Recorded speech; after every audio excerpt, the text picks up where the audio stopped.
Good morning, students. Today we will start our first economics lesson, Indian economy on the eve of independence. Means स्वतंत्रता के समय भारतीय अर्थव्यवस्था की जो इंडियन इकोनॉमी थी वो इंडिपेंडेंस के टाइम पर कैसी थी।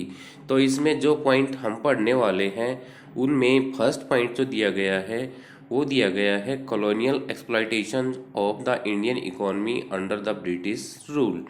मीन्स कहने का ये है कि जो ब्रिटिश शासन था उसके अंतर्गत भारतीय अर्थव्यवस्था का औपनिवेशिक शोषण किया गया था। वो कैसे किया गया था? कॉलोनियल एक्सप्लॉयटेशन मतलब औपनिवेशिक शोषण किया गया था, वो कैसे किया गया था। सेकंड पॉइंट दिया गया है जो इसमें हम पढ़ेंगे, features of Indian economy on the eve of independent. जो इंडिपेंडेंस के टाइम पर जो इंडियन इकोनॉमी थी उसकी फीचर्स क्या थी, उसकी जो विशेषताएं थी वो क्या थी। थर्ड जो पॉइंट दिया गया है वो दिया गया है agricultural sector on the eve of independence. Independence के टाइम पर एग्रीकल्चरल जो सेक्टर था हमारा, कृषि क्षेत्र जो था वो कैसा था। Industrial sector on the eve of independence, और इंडस्ट्रियल सेक्टर में जो ये ब्रिटिश शासन के दौरान इंडस्ट्रियल सेक्टर जो था वो कैसा था। Foreign trade under the British rule, और जो हमारा विदेशी व्यापार था ब्रिटिश रूल के अंडर वो कैसा था। Demographic profile during the British rule, British rule के दौरान जो हमारी जनांकीय रूपरेखा थी वो क्या थी। डेमोग्राफिक प्रोफाइल का मतलब क्या होता है, जनांकीय रूपरेखा। उसके बाद है occupational structure on the eve of independence. Independence के दौरान जो हमारा ऑक्यूपेशनल स्ट्रक्चर था, व्यावसायिक जो स्ट्रक्चर था वो कैसा था। Infrastructure on the eve of independence, independence के दौरान या इंडिपेंडेंस के समय पर हमारा इंफ्रास्ट्रक्चर जो था वो कैसा था, यानी कि हमारी आधारभूत संरचना थी वो कैसी थी। ये पॉइंट्स हम इस लेसन में पढ़ने वाले हैं। तो हम फर्स्ट पॉइंट से स्टार्ट करते हैं, colonial exploitation of the Indian economy under the British rule. कि कॉलोनियल एक्सप्लॉयटेशन औपनिवेशिक शोषण जो था ऑफ द इंडियन इकोनॉमी, भारतीय अर्थव्यवस्था का ब्रिटिश रूल के दौरान वो कैसा था, कि अंग्रेजों ने भारतीय इकोनॉमी को कैसे लूटा। ये इस पॉइंट में दिया गया है कि भाई अंग्रेज जो है वो भारतीय इकोनॉमी का शोषण कैसे करते रहे। इस पॉइंट में हम ये चीज़ पढ़ने वाले हैं। ये तो बात सभी को पता है कि भाई जब भारत गुलाम था अंग्रेजों का तो भारतीय जो रॉ मटेरियल्स था उसका अंग्रेज लोग जो थे वो यूज़ करके इंडिया में ही उसको वापस बेचते थे। मेन कहने का जो इंडियंस रॉ मटेरियल्स था उसको बाहर से तैयार करके लेकर के आते थे, अपने देश से तैयार करके लेकर के आते थे और इंडिया में ही बेचते थे। मतलब कहने का इंडिया की चीज़ इंडिया में ही थोपी जा रही थी भारी मात्रा में और ज़्यादा पैसे वसूले जाते थे, यानी कि जो सारा का सारा प्रॉफिट था वो अंग्रेज लोग ही ले रहे थे। तो हम इस पॉइंट में पढ़ेंगे कि Indian economy under the British rule was subjected to colonial exploitation. कि जो ब्रिटिश रूल था उस टाइम पर इंडियन इकोनॉमी ही ऐसा सब्जेक्ट था जो कॉलोनियल एक्सप्लॉयटेशन में रखा गया था। मीन्स कहने का ये है कि जो औपनिवेशिक शोषण था वो किसका हो रहा था, इंडियन इकोनॉमी का। किसके दौरान, ब्रिटिश रूल के दौरान। It implied A targeted exploitation of all sectors of the economy bye the British government. जो ब्रिटिश सरकार थी उसके द्वारा क्या किया गया था, अर्थव्यवस्था के जो सभी एरियाज थे उनको पहले से ही टारगेट कर दिया गया था कि हमने यहाँ यहाँ इसका शोषण करना है। यानी कि अंग्रेज लोग जो थे उन्होंने पहले से ही टारगेट बना रखा था कि हमने यहाँ पर शोषण करना है, यहाँ से इंडिया को एक्सप्लॉइट करना है। तो वो जो एरिया उन्होंने सेट कर रखे थे वो कौन कौन से एरिया थे, तो फर्स्ट दिया है इसमें colonial exploitation of agricultural sector. सबसे पहले उन्होंने एग्रीकल्चरल सेक्टर को कैसे लूटा ये इसमें दिया गया है। Agricultural was exploited through zamindari system of land revenue. India में एक जमींदारी सिस्टम लागू किया गया था। जमींदारी सिस्टम क्या था कि जो पीजेंट्स होते थे और गवर्नमेंट होती थी उसके बीच में एक मीडिएटर का काम करने वाला आदमी कौन था? जमींदारी या जमींदार बोलते हैं जिसको। जो जमींदार था ना वो एक तरह से मीडिएटर का काम करता था पीजेंट्स और गवर्नमेंट के बीच, यानी कि किसान और सरकार के बीच। तो colonial exploitation of agricultural sector में हम क्या पढ़ेंगे कि भाई जो एक्सप्लॉइटेशन था एग्रीकल्चरल सेक्टर में वो किसके कारण था? जमींदारी सिस्टम से। और जमींदारी सिस्टम में कैसे? लैंड रेवेन्यू से। रेवेन्यू होता है कर, यानी कि जो भी कर थोपे जाते थे किसानों पर उसको हम लैंड रेवेन्यू के अंडर रखते थे, और इसमें जमींदारी सिस्टम में ही इसको शामिल किया गया था। तो अब following observation highlight how this system led to exploitation of the Indian agriculture. तो इस जमींदारी सिस्टम के द्वारा भारतीय जो एग्रीकल्चर थी, भारतीय जो कृषि थी, उसको कैसे लूटा गया, ये चीज हम इसमें पढ़ने वाले हैं। तो इसमें क्या दिया गया है कि zamindars were declared as owners of the soil, कि जमींदार जो हैं उनको मालिक घोषित कर दिया गया था, मालिक बना दिया गया था। किसका? भूमि का। दे were to pay a fix sum to the government by way of land revenue and were free to extract as much as they wished from the tillers of the soil. Tillers of the soil कौन थे? Farmers थे। तो क्या होता था कि जमींदार जो थे ना उनके लिए एक निश्चित कर बना दिया था सरकार ने कि भाई आपने हमारे पास इतना रेवेन्यू जो है ना वो जमा कराना है। फिर जमींदार क्या करेगा? जमींदार अपनी मर्जी से, क्योंकि उसको जमींदार को ओनर्स ऑफ द सॉइल बना दिया गया था, भूमि का मालिक बना दिया गया था, तो वो अपनी मर्जी से क्या करेगा? जब उसको जो कर है वो जब सरकार को देना है तो वो सरकार को जितना कर देगा, तो ये नहीं हो सकता कि भाई वो किसानों से भी उतना ही लेगा, तो वो किसानों से अपनी मर्जी का कर लेता था। तो पूरी तरह से एक्सप्लॉइट कौन हुआ? फार्मर्स। तो किसानों का शोषण किया जाता था, क्योंकि जो जमींदार थे वो कर गवर्नमेंट को देते थे, गवर्नमेंट को जितना कर देते थे उससे दुगना या इससे भी ज्यादा कर जो है वो किसानों से वसूल करते थे, यानी कि वो अपना प्रॉफिट भी देखते थे। The tillers of the soil, जो एक्चुअल कल्टीवेटर्स थे, यानी कि जो फार्मर थे जो खेती का काम करते थे, got bare minimum for survival. तो वो अपनी जो जितनी भी क्रॉप्स उगाते थे, वो फसल उगाते थे, वो एज ए रिवेन्यू जमींदारों के पास जमा करा देते थे। तो उनके पास सरवाइव करने के लिए बहुत कम बच पाता था, यानी कि उनके पास केवल गुजारा लायक ही फसल बच पाती थी। They were left with no surplus for investment in agriculture. उनके पास इतना कुछ नहीं बचता था कि वो, उनके पास इतना सरप्लस नहीं होता था कि वो एग्रीकल्चर पर इन्वेस्ट कर दें। नेक्स्ट पॉइंट आता है the zamindars on the other hand. दूसरी तरफ जो जमींदार थे उनको भूमि पर कुछ काम नहीं करना था, वो तो क्या थे? गवर्नमेंट और पीजेंट्स के बीच एक ही मीडिएटर का काम करते थे, तो उनको कुछ करना नहीं पड़ता था। तो spend their revenue income on the luxuries of life. एक तरफ तो बेचारे किसान थे जो पूरा मेहनत करते थे, खेती करते थे, उनके पास तो सरवाइव करने के लिए बहुत कम बचता था।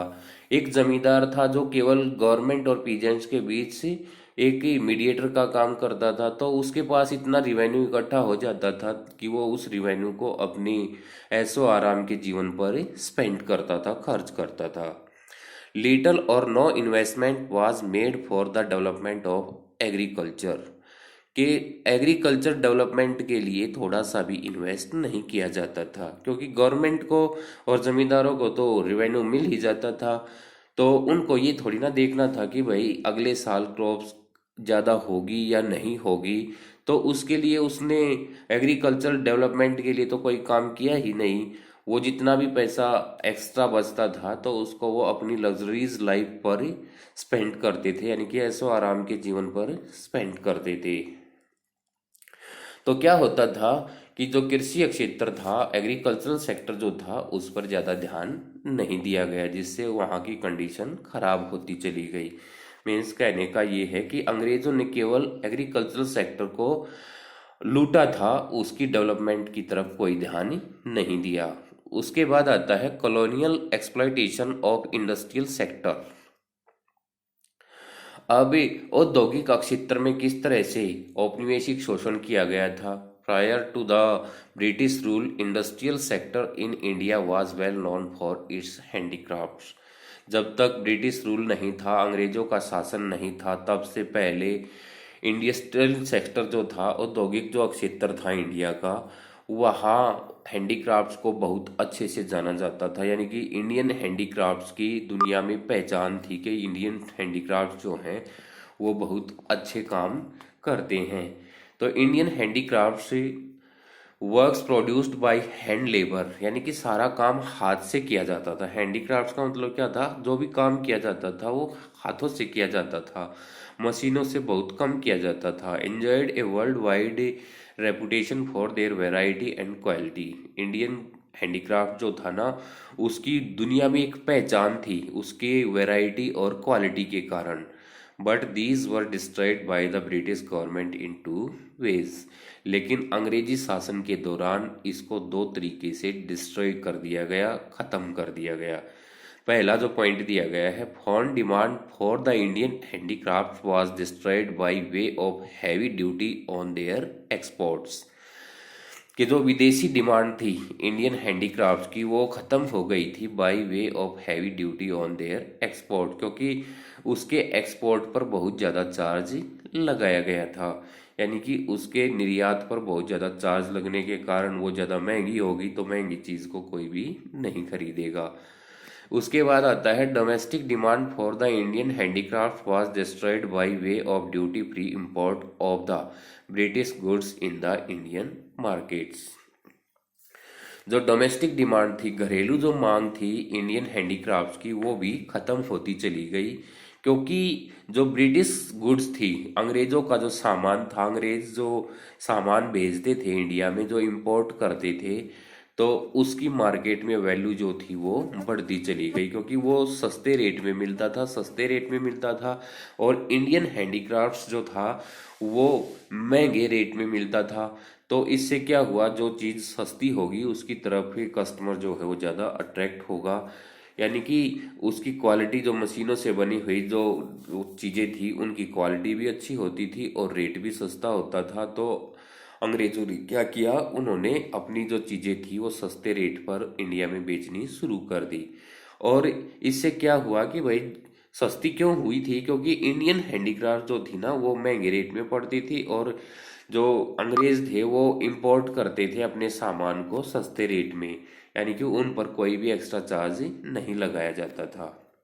तो थर्ड पॉइंट आता है colonial exploitation of international trade. अंतर्राष्ट्रीय व्यापार का किस तरह से शोषण किया गया था। India's international trade was exploited through discriminatory tariff.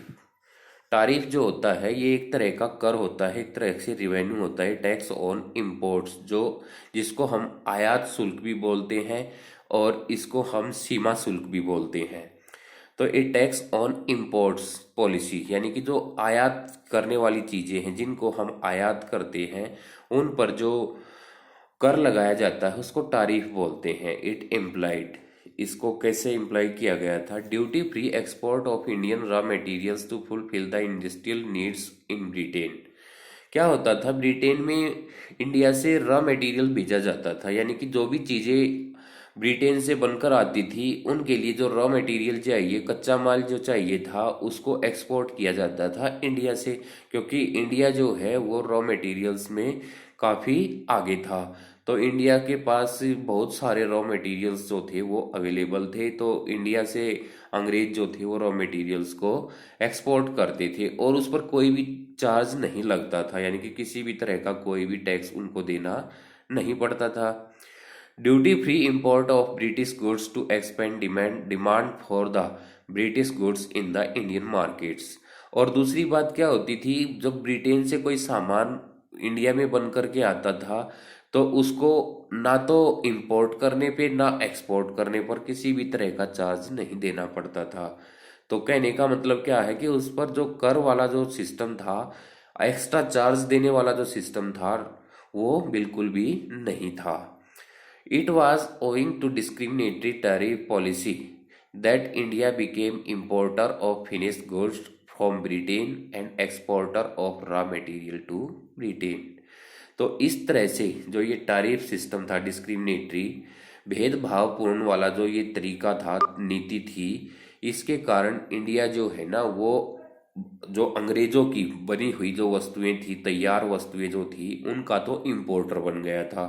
यानी कि ब्रिटेन से जो तैयार माल था उसको तो लेने वाला बन गया था, और exporter of raw material to Britain, और भारत से जो कच्चा माल जाता था, यानी कि जिससे वो तैयार करके सामान इंडिया में भेजते थे, उसके लिए जो रॉ मटेरियल्स था वो कहाँ से जाता था? इंडिया से ही जाता था। तो इस तरह से अंग्रेजों ने भारतीय अर्थव्यवस्था को लूटने की कोशिश की थी। Briefly owing to its colonial exploitation, the Indian economy became both stagnant as well as backward। तो इससे क्या हुआ कि औपनिवेशिक शोषण के कारण, कॉलोनियल एक्सप्लॉइटेशन यानी कि औपनिवेशिक शोषण के कारण क्या हुआ, भारतीय अर्थव्यवस्था जो थी ना, वो स्टैग्नेंट हो गई थी। स्टैग्नेंट का मतलब होता है रुक जाना, गतिहीन होना, और बैकवर्ड भी बन गई थी, पिछड़ी हुई भी बन गई थी। तो इस तरह से हमने इस लेसन में अब तक जो ये पॉइंट्स पढ़े हैं वो ये पढ़े हैं कि जो कॉलोनियल ये एक्सप्लॉइटेशन था वो अंग्रेजों ने किस तरह से किया था। तो आज हम इस वीडियो में केवल इतना ही पढ़ेंगे, और साथ में देखो इसमें एक ये बॉक्स में दिया गया है zamindari system of land revenue, इसके बारे में और पढ़ लेते हैं। तो a system of land revenue that work through middleman called zamindars and intermediatory between the colonial government and the peasants. ये बात मैं वैसे पहले बता चुका हूँ कि जो ये एक जमींदारी सिस्टम है ना, रिवेन्यू सिस्टम, ये लैंड रिवेन्यू का, उसमें क्या दिया गया है कि जो जमींदार लोग हैं वो एक तरह से एक मीडिएटर का काम करते हैं, बिचौलिए का काम करते हैं, किसके बीच? पीजेंट्स और गवर्नमेंट के बीच। तो आज हम इस वीडियो में इतना ही पढ़ेंगे। नेक्स्ट वीडियो में हम अगले पॉइंट्स के बारे में डिस्कस करेंगे। Thank you.